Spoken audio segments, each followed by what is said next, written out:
Now, dabbity nabbit, what's that ladder doing here in the bathroom? I thought this light fixture was fixed, Joe.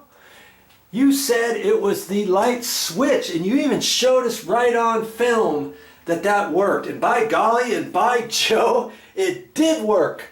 But after I turned it on, after a couple minutes, I turned it back off, and then I turned it back on a little bit after that, and the light bulb flickered, and it wouldn't go on, and now it's stuck, and I think the culprit is up there. Now this bathroom, and you know what? That just, hey, count yourself lucky, because you just learned how to take out a light switch and reinstall one, and you got that video all because of me making that. My loss is your gain, but that's okay. I like this light switch, and it looks nice. It's all pre-finished white. It didn't take me very long to put in there. You can get those light switches. That's a single pole light switch at most hardware stores for less than $1.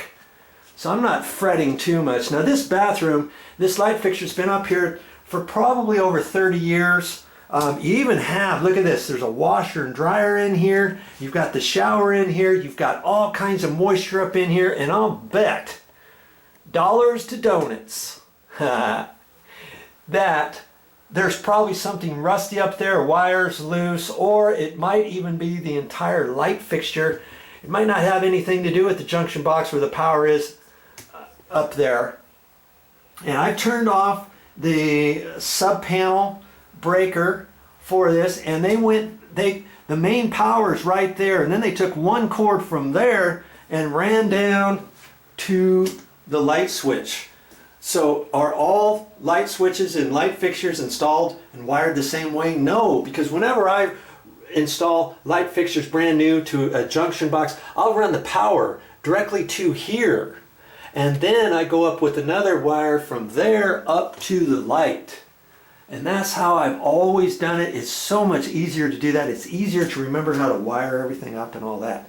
Okay, so enough of that. I've got to troubleshoot this, and I'm hoping to make this work. Worst case scenario, if I can't make the fixture work, I know that it's probably going to be the light fixture, and I can probably pick one of those up at the hardware store for less than 20 bucks, maybe $15 if I'm lucky. But before that, I might be able to save my $15 for my next Happy Meal. And so maybe I can fix this myself and troubleshoot this and fix this. If you want to watch that, stick around.